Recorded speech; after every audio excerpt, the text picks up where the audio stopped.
we learn endothelial cells. How many of you know the old classic type of sequencing? So we use these mice to make the disease model, and this is birds. This is done by my co-chair, when he was graduate student.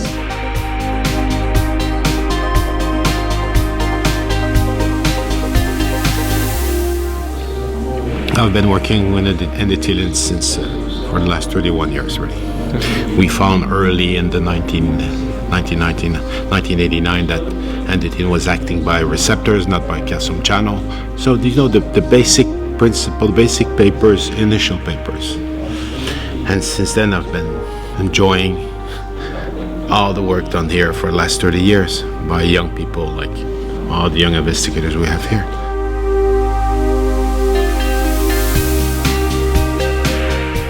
So I would like to draw your attention to this a bit forgotten papers by this is Professor Novo's best friend, Sohe. Look here, Joshua.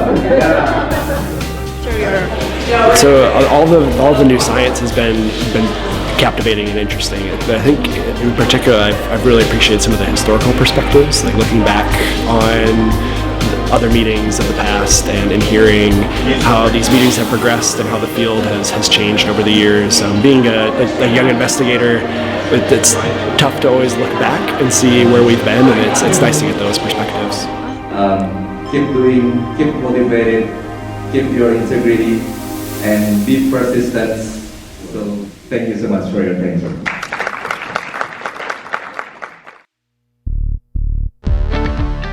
And in addition, there were a lot of studies which were done by SEMA, the stem cell markers. So the hypoxia you can see on this side where the control is, basically the picture tells by itself. This meeting in general and especially in Kobe this year is a fantastic opportunity to mix generations. We have a lot of exchanges with young fellows, and also the endothelin field is quite diverse, and so we have this system is involved in many different physiological mechanisms and disease. So it's always an opportunity to learn about integrated pathophysiology. So the current treatments only a handful of drugs for the treatment of Alzheimer's disease is available, which is approved by the FDA, which I have mentioned here. It's a kind of old story, so I don't have a lot of new preclinical data to introduce. Is there a long-term disadvantage? I never observed it, a worsening of this nature. And when we look at some other parameters in the kidney, we've been seeing that cutting the nerves is influencing renal function. What about endothelin in sickle cell disease? David Pollack has always said, does this sound familiar? Many of these are also inducers of endothelin, so that's one of the reasons why we did that.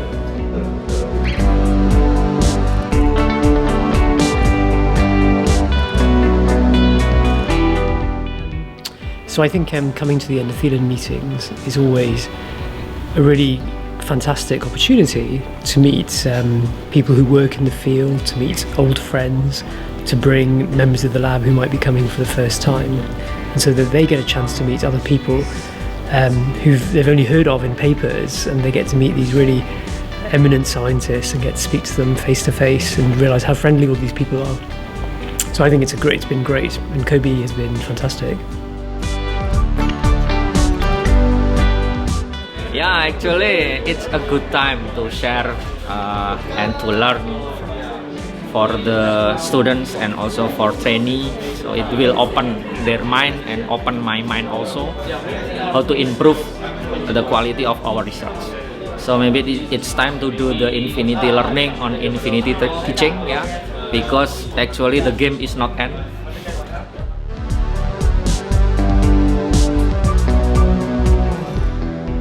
When we define the position of those numbers,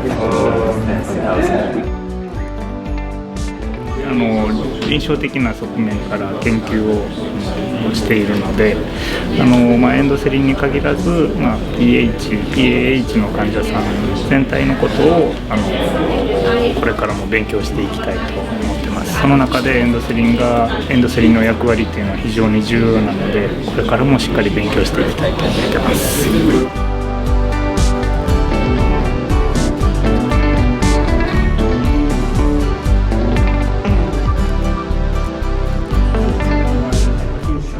What do you think about that? Is there a link between the two? I mean, when we consider that the gut, whatever you consume, your fluid status, how that impacts immune cells. Well, you look at the vascular permeability. So we're doing that right now. Okay, congratulations for the work.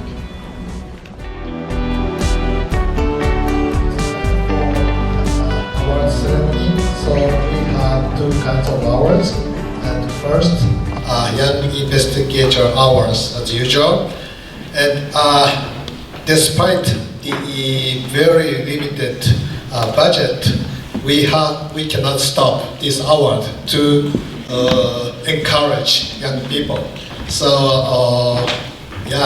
honestly speaking, minus balance, but I don't care. So please, if you appreciate this award, please attend the next meeting also.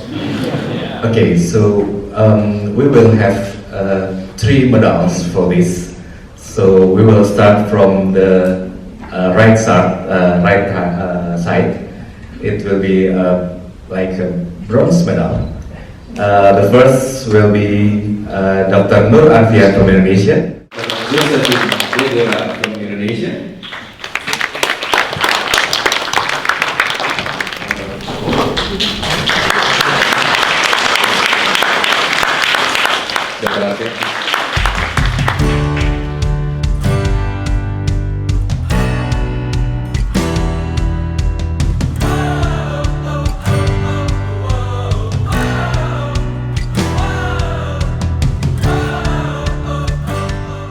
Yeah, just pursue your, what you feel is the most interesting. You have to have a fun. So I think the most important thing to do, for a young investigator is never to give up, and to, if you have a good idea, and continue to work hard. Just work hard. I would strongly encourage them to get into the field. I think there is a strong collegiality. There's not, I see any competition between people here. We like to work together. We're very supportive and encouraging of young investigators, and I think there's a lot of exciting research to be done. So just keep at it. Don't give up. Take the opportunity to ask the questions. Don't be scared. And you have the expertise in one room once every 2 years, and so I would take the opportunity you have. And so I think no matter what your interests are in the endothelin field, there's still a lot of room to answer a lot of interesting questions. So. Thank you very much.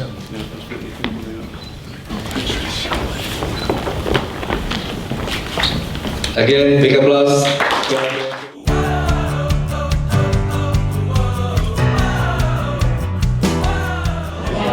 So yeah, it was my first endothelin meeting. I thought it was fantastic. The atmosphere was really supportive, lots of good questions and ideas brought forward by the audience, and just really exciting and sort of inspiring for thinking about taking endothelin research forward.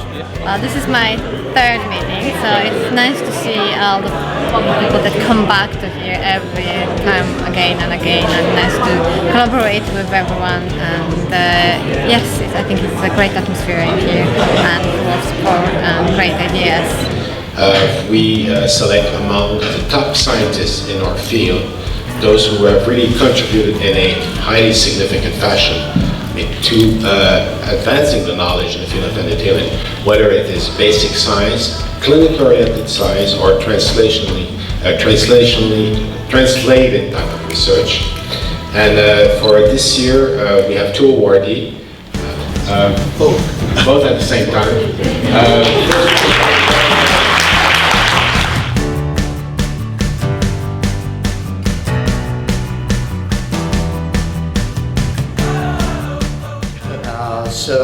I am truly honored. It is, I think, also a testament to how important endothelin antagonists in clinical trials are becoming, and I'm hoping that in the future we can do more and more successful trials. So I'll stop there and thank you everyone. I'm tremendously honored. So it's been a really great meeting and I've learned a ton. And I'm just going to have maybe a dozen or so slides. This one has the most words on it of any of them, I promise. The other thing I thought was very interesting that Noriaki sort of mentioned just today at the last, but we hadn't heard anything about endothelin-2. But I think what it's doing in the lungs and the alveolar cells, et cetera, epithelial cells, is going to be very interesting. Sex dependency. We've learned that ET varies with the circadian rhythm, but on the other hand, ETA blockade reduces fibrosis in a wide variety of organs. So I think the bottom line of this is we can't say that ETA is good or bad. It really depends upon the context. The most important organ in the body is right here. I think in dialysis, etc., you can read these here. I think there's a very, very bright future for endothelin blockers in kidney disease. PAH. Now, I'm very nervous about saying anything about PAH to this group because I don't know much about it. Maybe most of you already know, but I will invite Michelle and Kerry for the announcement of the next endothelin meeting, ET-17. Kelly and I will be hosting the next endothelin meeting, and it will be sponsored by the American Physiological Society. So I think that's going to provide some really exciting opportunities for trainees and travel awards. Yes. So Kelly has already created a Twitter account for ET-17. So if you participate in that particular social media platform, please follow us. And we'll be working with APS to build a website for the meeting as well. So please stay tuned for coming information, more specifics on the location and the date, and we'll be really excited to welcome you to the US in 2 more years for ET-17.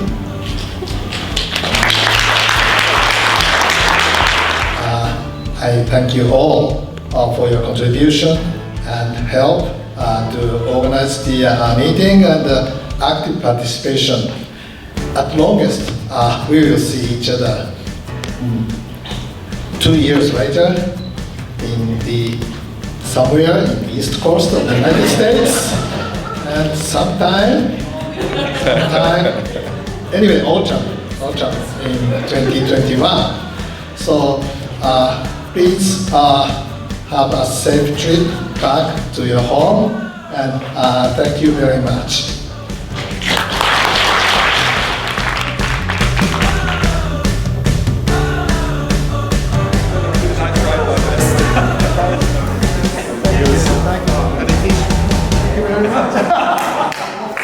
The more you bow, the more you honor. I think the meeting has been fantastic. It's a beautifully organized meeting. Well, this meeting is always very special. It feels like so dramatic and so glamorous.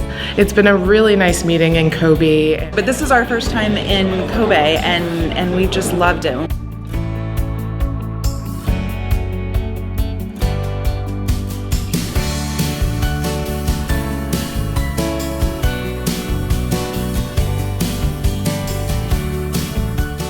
Kobe, it's of course a cosmopolitan international city. It's a beautiful town. I think we've brought together people from all over the world.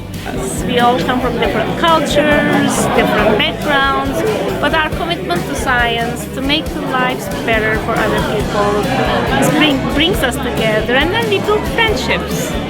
And I think we have a mixture of young and old, like myself, investigators.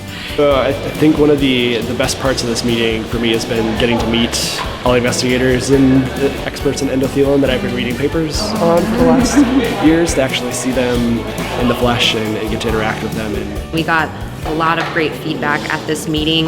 Well, definitely we'll continue the work on the endothelin and immune system on the regulation of blood pressure. I do clinical research mainly, so I take lots of ideas from Alicia's sort of pre-clinical research and see how they apply to my field in terms of managing patients with kidney disease or in patients who are on immunosuppressants who have cardiovascular problems, and we try and link the two and see if we can find new ways of reducing that risk or new therapeutic pathways to treat it.